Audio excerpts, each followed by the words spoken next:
तर बैलगाडी भरून पुराव्याचं काय झालं असं म्हणत अजित पवारांवरून राज ठाकरेंनी फडणवीसांवर हा निशाणा साधलाय। आपलं ठेवायचं झाकून, दुसऱ्याचं बघायचं वाकून असा टोला देखील लगावण्यात आलाय। भ्रष्टाचाराच्या गोष्टी तर फडणवीसांनी करूच नाहीत ना। ते बैलगाडी घेऊन गेले होते नाही का अजित पवारांच्या बाबतीत। कालच अजित पवार बोललेत ना। हो, अजित पवारांच्या बाबतीत बैलगाडी घेऊन गेले होते की हे पुरावे आम्ही घेऊन येतोय म्हणून। मग आता म्हणतात की कोर्टात केस चालू आहे। अरे मग द्या ना ते पुरावे।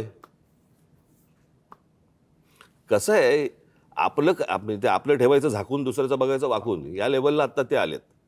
तुमच्याकडे काय चालू आहे ते एकदा बघा। मी परवा दिवशीच्या पत्रकार परिषदेत म्हटलं ना, या देशामध्ये कोणी राजकारणामध्ये सत्तेचा अमरपट्टा घेऊन आलेला नाहीये। सत्ता बदलत असतात, काळ ह्या सगळ्या गोष्टी बघत असतो। लोकशाही मराठी ऐका, पहा, जागरूक रहा।